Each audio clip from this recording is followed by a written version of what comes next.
তাআলা বড় দয়ার মায়া করে পবিত্র জিলহজ মাসের দ্বিতীয় জুমায় আজ আমাদেরকে উপস্থিত হওয়ার সুযোগ করে দিয়েছেন।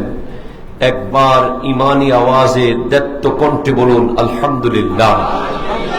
সাথে সাথে ওই নবীজির নুরানি রওজায় লক্ষ কোটি দুরূদের হাদিয়া পেশ করছি, যিনি আমাদেরকে পবিত্র এই জিলহজ মাসের প্রত্যেকটা দিনের মূল্য গুরুত্ব বুঝিয়েছেন। আজ আমাদের বাংলাদেশের হিসেবে আমাদের আরাফা দিবস চলছে। আজ জুমার দিন, আরাফার দিন। আজ বড় মূল্যবান একদিনে আমরা জুমার নামাজে এসেছি। আল্লাহ তাআলা আমাদের আগমনকে কবুল করুক, সকলে বলুন আমিন। রব্বুল আলামিন ইরশাদ করতে লাগলেন, ফাসল্লি লিরাব্বিকা ওয়ানহার। জোরে বলেন সুবহানাল্লাহ। এর আগে আয়াতগুলো যদি আপনারা দেখেন, রব্বুল আলামিন ইরশাদ করছেন, ইন্না আ'তাইনাকাল কাউসার। সুবহানাল্লাহ। আল্লাহ তাআলা আমার নবীজিকে কাউসার দান করেছেন। কাউসারের বহু ব্যাখ্যা আছে, এই দিকে আজকে যাব না। এরপরে কাউসার যেহেতু দান করেছি আপনাকে, সেহেতু ফাসল্লি লিরাব্বিকা ওয়ানহার, আপনি আপনার রবের জন্য নামাজ পড়ুন এবং কোরবানি করুন। এই কোরবানি এটা এমন একটা ব্যাপার, কোরবানি শব্দটা আমরা চারটা শব্দ পাই। সুবহানাল্লাহ, জোরে বলেন। কোরআন হাদিস গবেষণা করে কোরবানি সম্পর্কে আমরা চারটা আরবি শব্দ পাই। একটা হলো নহর, জোরে বলেন সুবহানাল্লাহ। আরেকটা হলো কোরবানি, আরেকটা হাদি, আরেকটা নুসুক।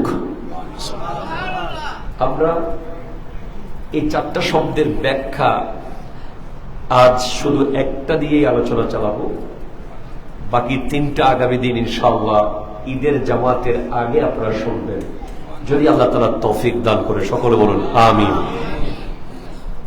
নহর, নহর হচ্ছে ওই কোরবানিকে বলা হয়, যেহেতু ওয়ান হার, সুবহানাল্লাহ বলেন না, এখানে আল্লাহ নহর শব্দ দিয়ে কোরবানির কথা নবীজিকে বলেছেন। সুবহানাল্লাহ বলেন। এর অর্থ হলো ওট। ওটকে ছুরি দিয়ে তার গলায় ছুরি চালিয়ে তার রক্তগুলো বের করে ফেলা, নাপাক রক্ত বের করে ফেলাকে নহর বলে। সুবহানাল্লাহ। যেহেতু আরব দেশে ওটের কোরবানির প্রচলন বেশি, সেই কারণে আল্লাহ তাআলা এই জায়গায় নহর এনেছেন। আমার নবী সাহাবায়ে কেরাম ওট কোরবানি দিতেন। ফাসল্লি লিরাব্বিকা ওয়ানহার। সুবহানাল্লাহ, জোরে বলুন। এখন কোরবানির মাধ্যমে পশুর রক্ত বের হয়ে যাবে। ওই যে পশুটা আমরা কোরবানি দেব, তার রক্ত কি হয়ে যাবে? বের হয়ে যাবে। কিন্তু এই যে নাপাক রক্তটা বের হয়ে গেল, অ্যাকর্ডিং টু সায়েন্স, সায়েন্টিফিক ভাবেও প্রমাণিত, পশুর জবে করার সময় যে চারটা জিনিস মিনিমাম, তিনটা কাটতেই হবে, চারটা হলে ভালো। সুবহানাল্লাহ বলেন। একটা হলো কণ্ঠনালী, আর একটা খাদ্যনালী, আর দুইটা হচ্ছে আর্টারি, মানে রগ। এই আর্টারিগুলোর মধ্যে যখন যে কোনো একটা বা দুইটা কাটে, তখন রক্তগুলো বের হয়ে যায় ওই আর্টারি দিয়ে। সুবহানাল্লাহ। কিন্তু সায়েন্টিফিক ব্যাখ্যা এই, অনেক মানুষ করে কি, পশুটাকে দ্রুত নিস্তেজ করে ফেলার জন্য স্পাইনাল কর্ড কেটে ফেলে। গর্দান, এখানে যে একটা আমাদের মেরুদণ্ডের মধ্যে যে একটা কর্ড আছে, এইটা যদি কেটে ফেলা হয়, ওই পশু দিয়ে কোরবানি না হওয়ার সম্ভাবনা প্রায় 99%। কেন? যখন আপনি স্পাইনাল কর্ড কেটে ফেলবেন পশুর, তখন তার হার্টের মধ্যে কোনো সিগন্যাল যাবে না। যদি স্পাইনাল কর্ড ঠিক থাকে, মেরুদণ্ডের যেই কর্ড, এই রগটা যদি ঠিক থাকে, কর্ডটা ঠিক থাকে, তাহলে তার হৃৎপিণ্ডের মধ্যে ব্রেইন সিগন্যাল পাঠাবে। একটু জোরে বলেন না সুবহানাল্লাহ। ব্রেইন জবে করার পরেও যখন চামড়া কাটা হয় তখন পশু ব্যথা পায়।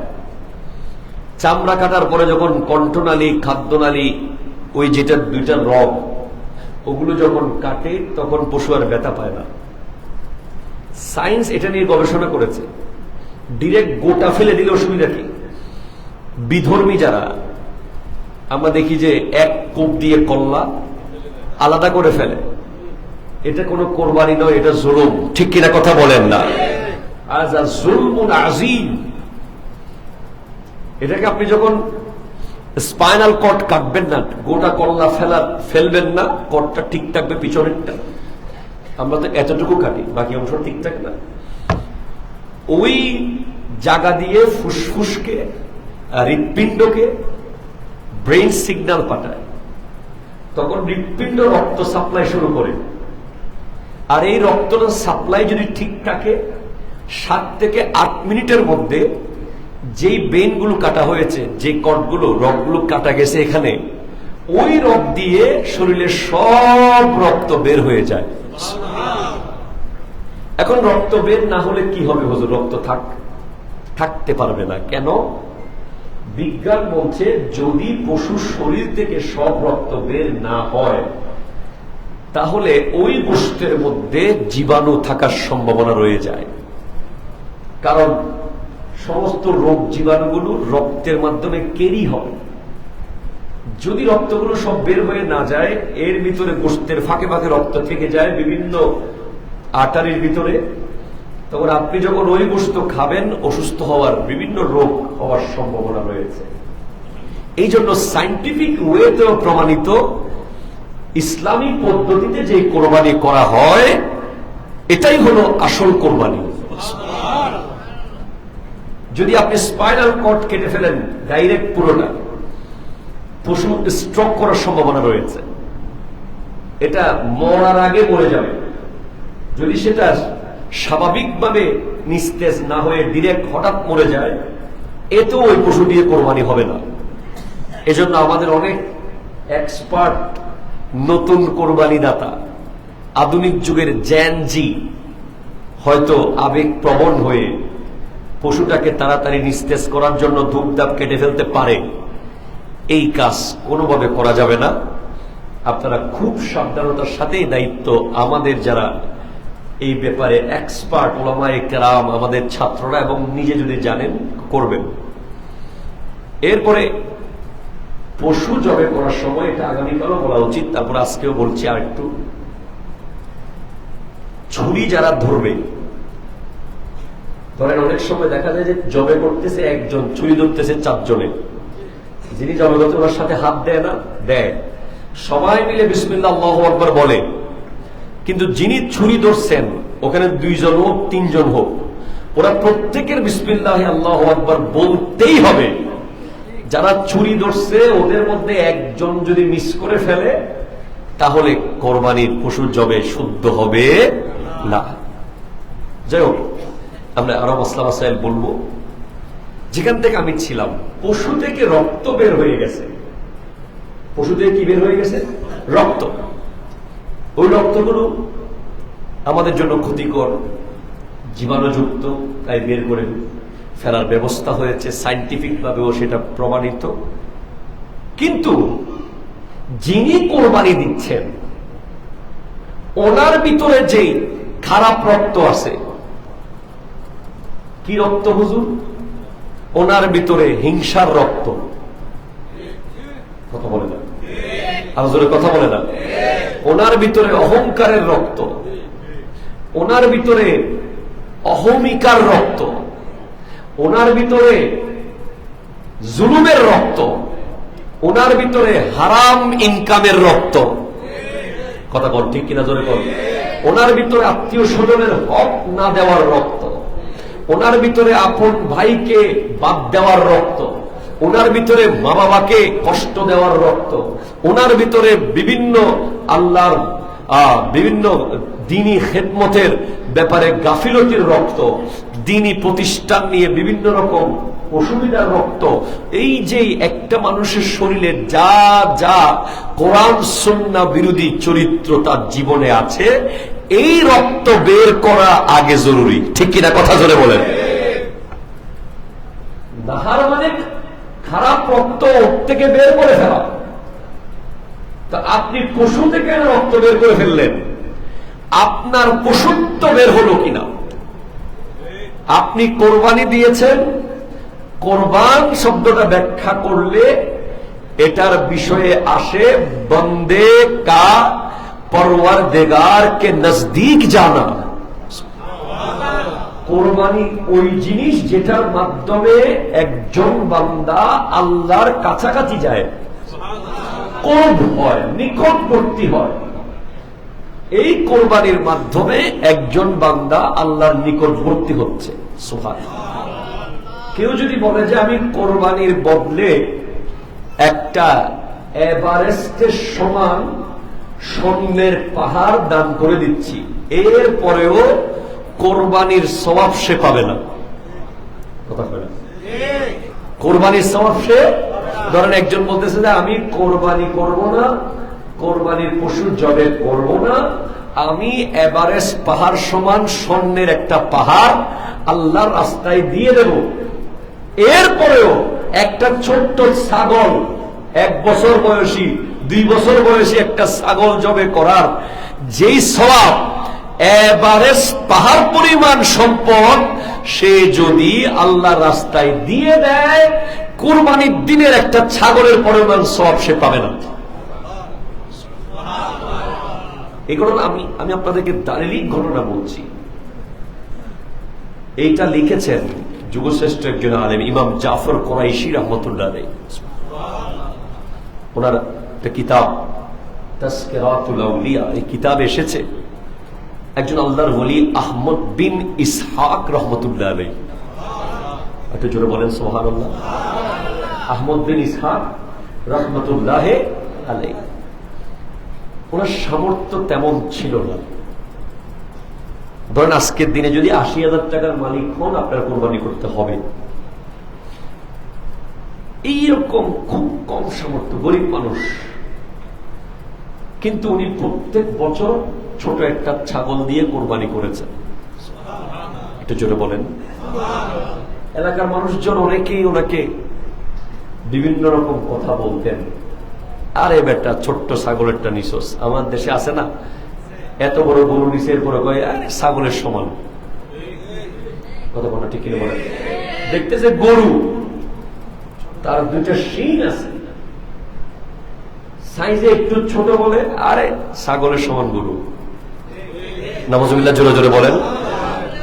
আমি গত জুমায় একটা লাইন বলেছিলাম, অনেকে 10 লাখ টাকার গরু দিয়ে আল্লাহকে রাজি করতে পারবে না, আবার অনেকে 10,000 টাকা ছাগল দিয়ে আল্লাহকে রাজি করে ফেলবে। এই পয়েন্টটা খুব জরুরি। আহমদ বিন ইসহাক রহমতুল্লাহ আলাইহি, উনি ছাগল দিয়ে প্রত্যেক বছর কোরবানি করতেন। আশেপাশে লোকে কি বলতেছে উনি কোনোদিন দেখতেন না, ওনার সামর্থ্য ছিল একটা ছাগল দেওয়া। পরে উনি যখন মারা গেলেন, ইন্তেকাল করলেন, ওনার এক ভাই আল্লাহর দরবারে ফরিয়াদ করলো, আল্লাহ তুমি আমাকে একটু দেখাও যে আমার ভাই কবর জগতে কেমন আছে। বলেন ভাই, আল্লাহ তুমি আমাকে একটু দেখিয়ে দাও আমার ভাইটা কবর জগতে কেমন কেমন আছে। তিনি সেইভাবে ইবাদত বন্দেগী করেছেন, ওই ভাইটাও আল্লাহওয়ালা বিদায় দেখেছেন। দেখে একদিন স্বপ্নের মধ্যে তার ভাই এসে গেছে, আহমদ বিন ইসহাক রহমতুল্লাহ আলাইহি। তখন ভাইকে জিজ্ঞেস করছে, ভাইকে দেখতেছে একটা আবলক ঘোড়া, একটা অত্যন্ত উঁচু পর্যায়ের অত্যন্ত দামি একটা ঘোড়ার মধ্যে ভাই আহমদ বিন ইসহাক সওয়ার হয়ে চলতেছে সামনের দিকে। তখন তাকে জিজ্ঞেস করছে, রে ভাই তুমি কেমন আছো? বলে আলহামদুলিল্লাহ, আমি খুব ভালো আছি। বলে এই ঘোড়াটা কিসের, তুমি যাচ্ছ কোথায়? তখন তিনি বলছেন, ভাইজান আমি তো গরিব মানুষ ছিলাম, আপনারা কেউ উট কোরবানি দিতেন, কেউ গরু কোরবানি দিতেন, কেউ মহিষ কোরবানি দিতেন, কেউ বড় বড় বিশাল বিশাল পশু কোরবানি দিতেন, কিন্তু আমি ছোট ছোট ছাগল কোরবানি দিতাম আল্লাহর রাস্তায়, আল্লাহকে রাজি করার লক্ষ্যে। আল্লাহ তাআলা আমার কোরবানি কবুল করেছেন এবং আমার জীবনের প্রথম কোরবানির বিনিময়ে আল্লাহ আমাকে এই ঘোড়াটা দান করেছেন। আল্লাহু আকবার। বলে তো বলে এই যে আশেপাশে আরো অনেকগুলো ঘোড়া দেখতেছেন, এইগুলো সবগুলো আমার জীবনের প্রতিটা কোরবানির বিনিময়ে পাওয়া, এরা আমার সাথে আছে। তো তুমি যাচ্ছ কোথায় এখন? ভাইজান আমার অতীত জীবনের সমস্ত গুনাহ আল্লাহ মাফ করে দিয়েছে। যেটা আমি গত জমায় আপনাদেরকে হাদিস বলেছিলাম, যে ব্যক্তি আল্লাহ রাস্তায় একনিষ্ঠতার সাথে কোরবানি করবে আল্লাহ তার অতীতের গুনাহ মাফ করে দেবে। এটা জোরে বলেন সুবহানাল্লাহ। তার এবং জাহান্নামের মাঝখানে কোরবানির পশু এসে দাঁড়িয়ে যাবে, কোরবানির পশুর পশম পরিমাণ সওয়াব তাকে দিয়ে দেওয়া হবে। সুবহানাল্লাহ জোরে বলেন। এবং কোরবানির দিন পশুর রক্ত প্রবাহিত করাচ্ছে আর কোন দামি ইবাদত আল্লাহর কাছে নাই, এটাই সবচেয়ে প্রিয় আল্লাহর কাছে। এখন সে বলছে, ভাইজান আমার অতীতের গুনাহ সব মাফ করে আল্লাহ আমাকে জান্নাতি বানিয়ে দিয়েছে, আমি জান্নাতে চলে যাচ্ছি এখন। এই ঘোড়া নিয়ে উনি তখন রওনা হইলেন, ভাইয়ের স্বপ্ন ভেঙে গেছে। তাহলে আপনি বুঝেন, আপনি আগামীকাল কোরবানি দেবেন, আপনার নিয়তটা কোন জায়গায় আছে আপনি এটাকে একটু খুঁজে বের করেন। আপনার নিয়তটা কি পরিমাণ, কি অবস্থায় আছে, আপনার দিলের মধ্যে কি চলতেছে, এটা খুব জরুরি। এটা খুব জরুরি, it's a very important point off day of কোরবানি, ঈদ উল আজহা, যে আমার অন্তরের অবস্থা কি। বারবার আমরা বলি, লা ইয়ানালাল্লাহা লুহুমুহা ওয়ালা দিমাউহা ওয়ালাকিন ইয়ানালুহুত তাকওয়া। সুবহানাল্লাহ। আল্লাহর কাছে রক্তও যাবে না, গোশতও যাবে না, কিচ্ছু যাবে না, একমাত্র দিলের যেই কোরবানি। আল্লাহ আমি তোমার জন্যই এই কোরবানি দিচ্ছি, আমার প্রতিবেশীকে দেখানোর জন্য নয়, কাউকে জাহির করার জন্য নয়, কারো সামনে বরত্ব দেখানোর জন্য নয়, গোশত খাওয়ার জন্য নয়। এই বিষয়টা মাথায় রাখতে হবে। এটা খুব সেনসিটিভ ব্যাপার। এটা যদি ঠিক থাকে ইনশাআল্লাহ কোরবানি হবে। আমরা খুব লজ্জা পাই যখন আমরা দেখি যে কোরবানির হাটে বেপরদা নারীরা গিয়ে গরু কিনতেছে। It's not any kind of fashion. এটা কি ফ্যাশন নাকি? এটা কি বিয়ে বাড়ির অনুষ্ঠানের জন্য কিনতেছেন আপনি, নাকি বার্থডে প্রোগ্রামের জন্য কিনতেছেন? আমার নিজেরা লজ্জা পেয়ে যাই। এবার আমরা যে কি আমাদের যুবক ভাইয়েরা অনেকেই, যেমন আজকে তো শেষ, আজকে রাতে অনেক তুল কালাম হবে, গরু কিনছে সেও যাবে, গরু কিনে নাই সেও যাবে। এরপর দেখা যায় 3/4 প্যান্ট পরে, হাফ প্যান্ট। আপনি গেছেন কোরবানির পশু কিনতে, গোটা শরীয়ত লঙ্ঘন করে আপনার 70 টাকা ফরজ, আপনি সেই ফরজটাকে ধ্বংস করে কোরবানির হাটে যাচ্ছেন। যাওয়ার পরে গান গাইতে গাইতে যাচ্ছেন, নাচতে নাচতে যাচ্ছেন, পশু নিয়ে বিভিন্ন রকম রঙ্গ ভঙ্গি করছেন, পশু নিয়ে বিভিন্ন রকম অনিসলামিক কার্যকলাপ করছেন। এটা কোরবানিও হবে না, টোরবানিও হবে না। এটা একটা ইবাদত। এটার প্রতিটা সেকেন্ড জরুরি, প্রতিটা মুহূর্ত সেনসিটিভ। এখন দেখতেছি আমরা কি কি জানি দেখতেছি, আল্লাহ লা হাওলা ওয়ালা কুওয়াতা ইল্লা বিল্লাহ। গতকাল আমাদের চ্যানেল আইতে প্রোগ্রাম শেষ করে আমি আর আমাদের আল্লামা আবুল কাসেম ফজলুল হক হুজুর দুইজন ঢাকার এক কোরবানির হাটে ঢুকলাম। মনে হচ্ছে আমাদের রোজা তো ভাঙবে, আমাদের চোখটাকে আমরা নিচে থেকে উপরে তুলতেই পারতেছি না। কি এক পরিস্থিতি, অবস্থা। কেন ভাই? বাসায় যদি পুরুষ থাকে নারীর যাওয়ার দরকার নেই। কথা বলেন ঠিক কিনা? জোরে বলেন। নারীদের কণ্ঠ পর্যন্ত পর্দা। যতই আপনি বলেন যে জেন জিতে এসে 2024 সালে এসে 25 সালে এসে হুজুর এগুলো খ্যাতের মতো কি কথা বলে না। কোরআন 1400 বছর আগে যা ছিল এখনো তা আছে, ঠিক কিনা কথা বলে। বিজ্ঞান যতই আপডেট হোক কোরআনের পিছে থাকবে, কোরআন সবসময় বিজ্ঞানের আগে থাকবে।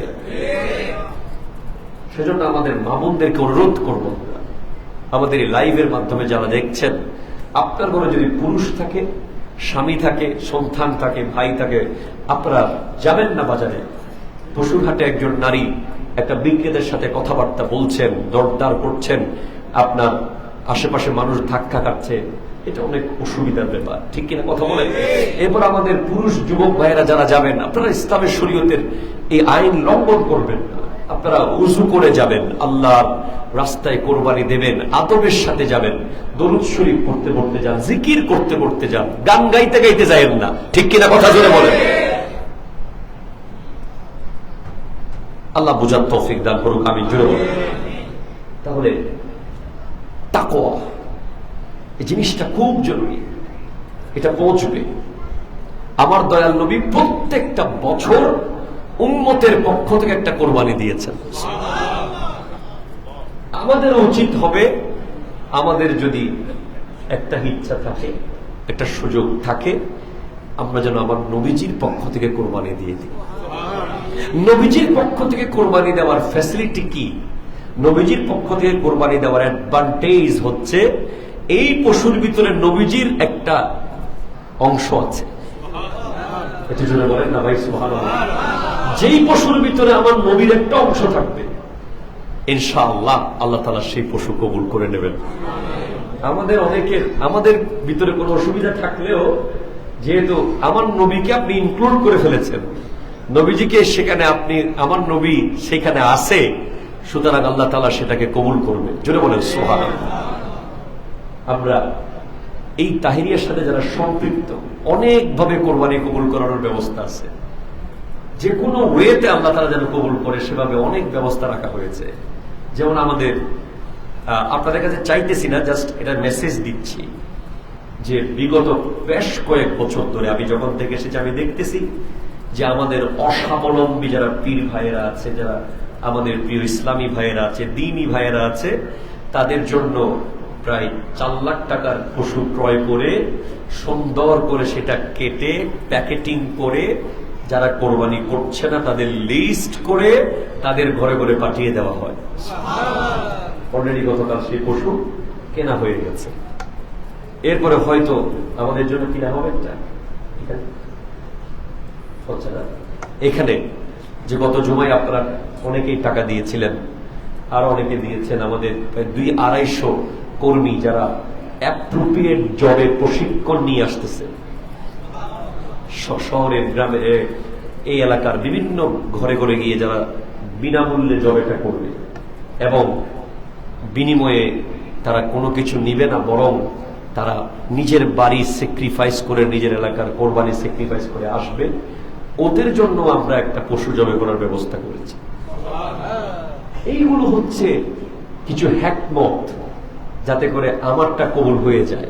সুবহানাল্লাহ। আরো জোরে বলেন আলহামদুলিল্লাহ। এইভাবে কোরবানিটা কবুল করতে হবে। দেখেন, আগামীকালের বিষয়ে কয়েকটি কথা।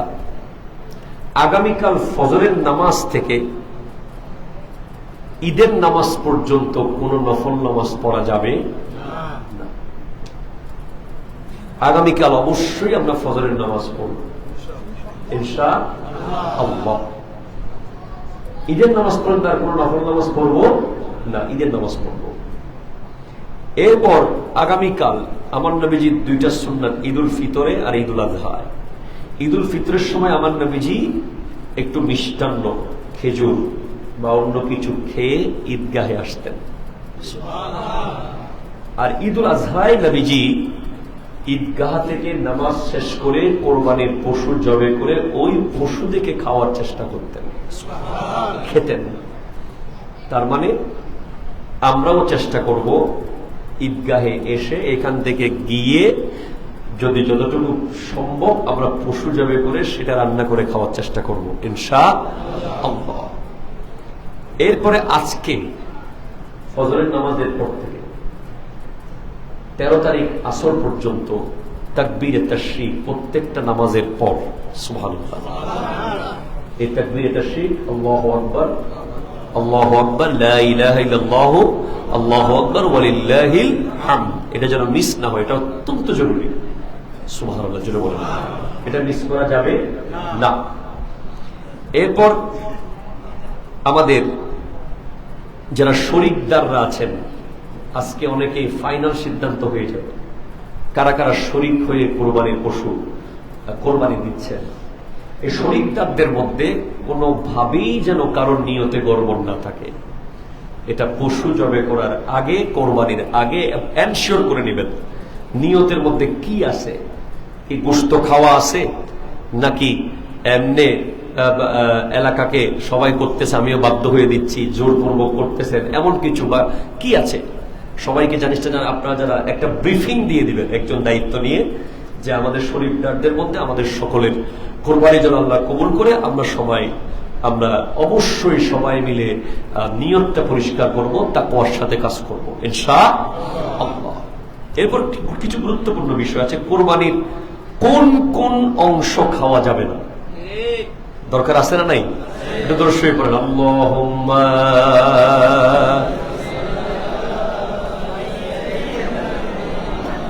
মাওলানা মুহাম্মদ ওয়া আলা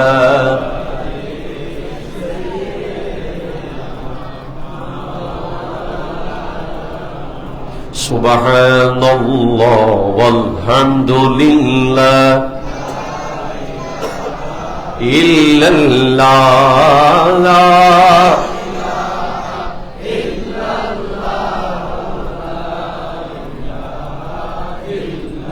একটু জোরে বলেন সুবহানাল্লাহ, জোরে বলেন।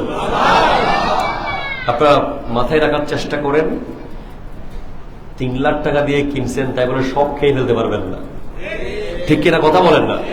5 লাখ টাকা দিয়ে কিনছিবেন, একটা ইঞ্চিও ফলাইতে পারবি না, এরকম হবে হবে না। আমাদের বিশ্ববিখ্যাত মুজাদ্দিদ ইমাম আহমদ রেজা খান ফাজিল বেল্লভী রহমতুল্লাহ আলাইহি, উনি আমাদেরকে জানিয়েছেন ফতোয়ায়ে রাজবিয়ার 20তম খণ্ডের 240 এবং 241 পৃষ্ঠার মধ্যে এসেছে। এটা এই ফতোয়া রাজবিয়ার নাম হচ্ছে আল আতায়া আন নববিয়া, সুবহানাল্লাহ, নবীজির পক্ষ থেকে পাওয়া এই নিয়ামত, এই ফতোয়ায়ে রাজবিয়া। সেখানে উনি এনেছেন 1 নম্বর যে জিনিসটা খাওয়া যাবে না, ব্লাড অফ দ্য বেইনস, শিরায় প্রবাহিত রক্ত। শিরায় প্রবাহিত রক্ত খাওয়া যাবে যাবে অনেক সময় দেখা যায় রক্তের একটা জমাট বেঁধে টুকরার মতো হয়ে যায়, হয় কি হয় না? এটা আপনাকে ফাইন্ড আউট করে বের করতে হবে, এটা গোশত না, এটা টুকরা। কথা বলেন ঠিক কিনা? তাহলে 1 নম্বরে শিরায় প্রবাহিত রক্ত, শিরার রক্ত, ব্লাড অফ বেইনস খাওয়া যাবে না। 2 গল ব্লাডার, পিত্তথলি, পিত্তথলি খাওয়া যাবে না। 3 ব্লাডার, মূত্রথলি খাওয়া যাবে না। 4 পুরুষ অঙ্গ খাওয়া যাবে না। 5 স্ত্রী পশুর অঙ্গ খাওয়া যাবে না, যৌনাঙ্গ। 6 অন্ডকোষ,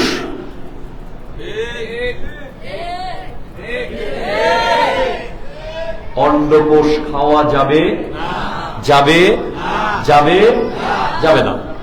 ক্লিয়ার, ফতোয়ায়ে রাজবিয়ায় রয়েছে অন্ডকোষ খাওয়া যাবে না। 7 গ্রন্থি, গ্ল্যান্ডস, পশুর শরীরে অনেক গ্ল্যান্ডস থাকতে পারে, এই গ্ল্যান্ডস গুলো আপনি খাবেন না, এগুলো খাওয়া যাবে না। 8 স্পাইনাল কর্ড, যেটা বলেছিলাম মেরুদণ্ডের ভিতরে যে রগ আছে এই রগটা খাওয়া যাবে না।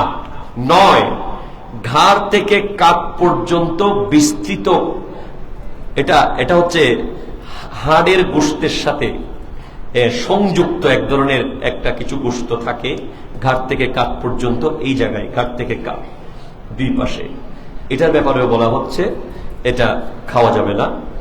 10, যকৃৎ, লিভার ব্লাড অর্থাৎ কলিজার রক্ত খাওয়া যাবে না। 11, প্লিহা, তিলির রক্ত, স্প্লিন ব্লাড খাওয়া যাবে না। 12, জবাইয়ের পরে গোশত থেকে নির্গত রক্ত, একটু আগে আমি বলছিলাম সাইন্টিফিক ভাবে যে জিনিসটা প্রমাণিত, জবাইয়ের পরে গোশত থেকে যে রক্ত বের হয় এগুলো অনেক সময় জমাট বেঁধে যায়, এগুলো একটা টুকরার মতো হয়ে যায়, এগুলো আপনি খাবেন না, এগুলো ভালোভাবে ফেলে দিবেন, গোশতের সাথে যেন এগুলো মিক্স হয়ে না যায়। এরপরে 13 হচ্ছে হৃৎপিণ্ডের রক্ত, হার্ট ব্লাড খাওয়া যাবে না। 14, পিত্তাশয়ে থাকা হলুদ তরল খাওয়া যাবে না। 15, নাকের তরল খাওয়া যাবে না। 16, মলধার খাওয়া যাবে না। 17, ভুঁড়ি, বট। আপনারা অনেকেই এখন টেনশনে পড়ে গেছে, কি কর হুজুর, হাইওয়ে রোডে বিশাল রেস্টুরেন্ট, বটের একদম হাই ফাই রেস্টুরেন্টে বট পাওয়া যায়, ঠিক কিনা কথা বলেন না? এটা নিয়ে দুই দল দ্বিমত হয়েছে। কেউ বলছে বটের উপরে যে আস্তরণ আছে এটা ফুল ফেলে দিয়ে ভিতরে যে জিনিসটা সাদা দবদবে এটা খাওয়া যাবে, কিন্তু আমরা বলবো যেই জিনিসটা পশুর মলকে ধারণ করেছে, এত বড় পশু থাকতে আমার ওই জিনিস খাওয়ার দরকারটা কি? কথা কয় না? আপনি কি করবেন? আপনি তো লোভ সামলাতে পারবেন না। আপনি এই বটের লোভ খুব মারাত্মক লোভ। আলা হযরত ইমাম আহমদ রেজা খান ফাজিল বেরলভী রাহমাতুল্লাহ আলাইহি ডাইরেক্ট নিষিদ্ধ করে দিয়েছেন যে বট খাওয়া যাবে না। কারণ আল্লাহ তাআলা ইন্নাল্লাহা ইউহিব্বুল মুতাতাহহিরিন, ইউহিব্বুত তাওয়াবিন ওয়া ইউহিব্বুল মুতাতাহহিরিন। সুবহানাল্লাহ, জোরে বলেন। আল্লাহ তাআলা তওবাকারীকে এবং পবিত্রকে পছন্দ করে। তো আমরা পবিত্র রানের গোশত, পশুর গোটা শরীরে এত গোশত পাচ্ছি, এরপরেও যেখানে গোবরগুলো বহন করেছে ওইটা খাওয়ার এত দরকার কি? কথা কর ঠিক কিনা বলেন? সুতরাং আপনারা এই বট নিজে খাবেন না। যদি মনে করেন যে এটা কারো কাজে লাগতে পারে, গরিব দুঃখীদেরকে দিয়ে দিতে পারে। আপনাদের ঘরে আশেপাশে যারা গরিব আছে ওদেরকে দিয়ে দেবেন। এটা খাওয়া উচিত নয়। এটাকে বিভিন্ন আমাদের অনেক প্রিয় ভাইয়েরা, অনেক প্রিয় ওলামায়ে কেরাম, অনেক শায়েখরা যেভাবে অন্ডকোষ খাওয়া জায়েজ করে দিয়েছে, সেভাবে অনেকে বট খাওয়া জায়েজ করে দিয়েছে। তো আমাদের তো দরকার নেই। আমরা হালাল খাবো, হালাল গোশত খাবো ইনশাআল্লাহ। বট খাওয়া যাবে না। আল্লাহ তাআলা বুঝার তৌফিক দান করুক, আমিন জোরে বলেন। অর্থাৎ বুড়ি খাওয়া যাবে না। এরপরে অন্ত্র খাওয়া যাবে না। এরপরে বীর্য, স্পার্ম খাওয়া যাবে না। এরপরে বীর্যে যা রক্ত পরিণত হয়, যেই বীর্যগুলো রক্তে পরিণত হয়েছে রিসেন্টলি, ওগুলো খাওয়া যাবে না। এরপরে মাংসের টুকরোয় যে বীর্যগুলো পরিণত হয়েছে খাওয়া যাবে না। গর্ভের বাছুর, শাবক মৃত অবস্থায় জন্মেছে বা জীবিত জন্মের পর জবাই ছাড়াই মারা গেছে, মৃত অবস্থায় জন্মেছে অথবা জীবিত জন্মানোর পর জবাই ছাড়াই কি হয়ে গেছে? মারা গেছে, ওই শাবকের গোশত খাওয়া যাবে না। দেখেন এগুলো কেন সামনে আসলো? কারণ এটা কোরবানি।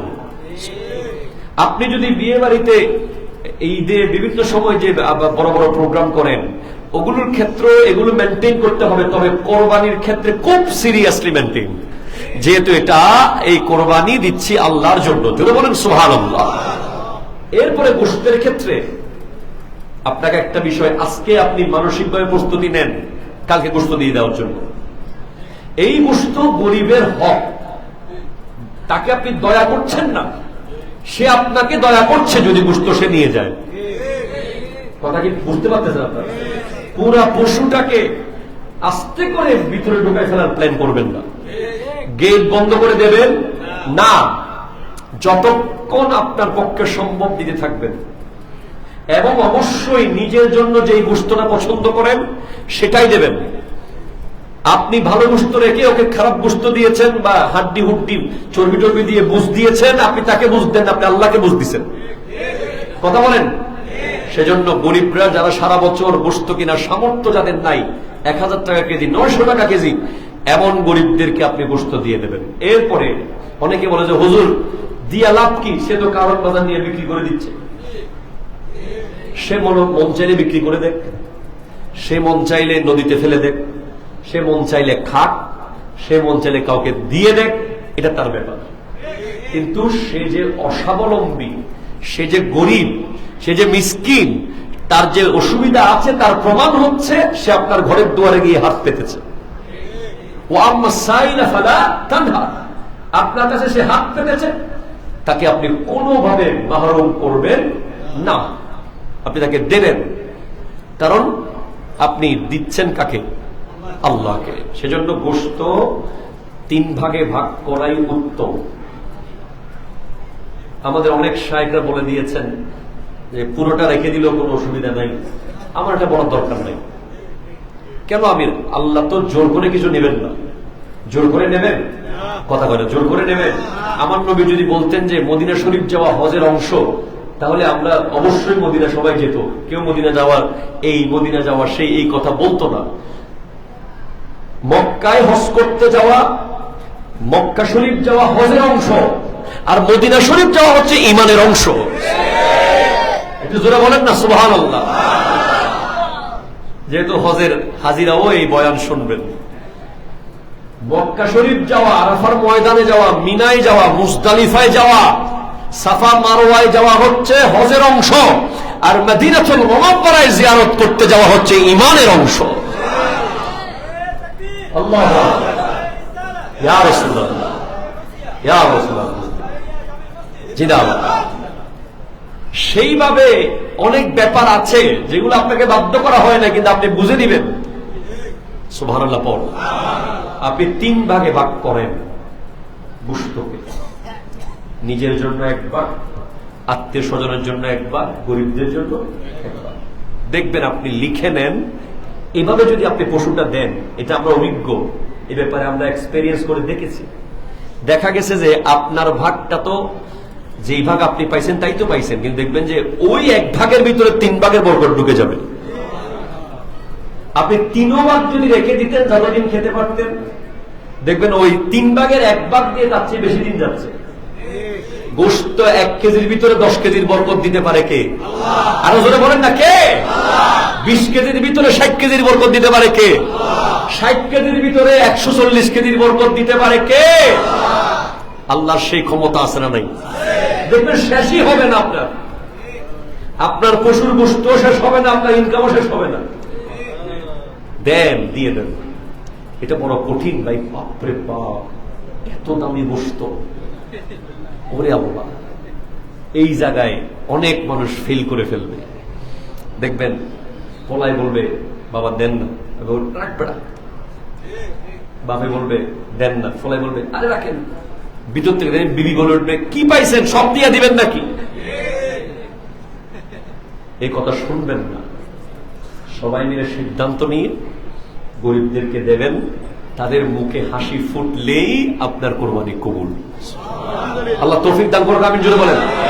গত বছর আমরা খুব বিশ্রী, খুব বাজে, ইসলামের সাথে সম্পর্ক নাই এমন দৃশ্য দেখেছি, যে 2 তলা থেকে গোশত ছুঁড়ে মারছে, নিচতলায় থলে ধরছে গরিবরা, এইভাবে করে গোশত নিচ্ছে। লজ্জায়, দুঃখে, কষ্টে মাথা নিচু হয়ে গেছে। আমার এই কষ্ট হয়েছে, আমাদের এই কষ্ট হয়েছে, আমার হযরত শাহজালাল ইয়ামানির কি কষ্ট হয়েছে, আমার নবীর কি কষ্ট হয়েছে। লোকটা যাকে আপনি গোশতটা দিচ্ছেন সে তো নবীজির উম্মত, ঠিক কিনা কথা বলেন না? সে তো আল্লাহর বান্দা। আল্লাহর কি কষ্ট হয়েছে কুদরতের অন্তরে, যে আমার বান্দাকে তুই এরকম তুচ্ছ যাচ্ছিল। এত বড় লোক খোঁজে যায় না। রেসপেক্ট দিয়ে কথা বলবেন যারা গোশতের জন্য আসবে। তাদেরকে তুই তুকারি, ধাক্কা ধাক্কি, দরজা বন্ধ করে জানা সব, এই ধরনের কোনো কথা বলবেন না। তাদেরকে সুন্দর করে আদর করে পারলে বসাবেন, আগে খাওয়াবেন, তারপর দিবেন। কথা বলেন, ঠিক কিনা কথা বলেন? এগুলো আমল করবেন। এটা অনেক বড় সেন্সিটিভ একটা কোরবানি। এমনি এমনি এই পশু আপনার জান্নাতের বাহন হয়ে যাবে না। এই পশুকে জান্নাতের বাহন বানানো হচ্ছে আসল টার্গেট, গোশত খাওয়া আসল টার্গেট না। ঠিক কিনা বলেন? আপনি 3 বছর গোশত খাইছেন আর কি, লাভ নাই যদি ওই পশুটা কিয়ামতের দিন আপনাকে না চিনে। যদি কিয়ামতের দিন ওই পশু চিনে আপনাকে কোলে মাথায় নিয়ে কাঁধে নিয়ে জান্নাতের দিকে যাচ্ছে, কিন্তু আপনি এক টুকরো গোশত খাইতে পারেন নাই, কোনো অসুবিধা নেই, আপনি সফল। আল্লাহ বোঝার তৌফিক দান করুক, আমিন জোরে বলুন।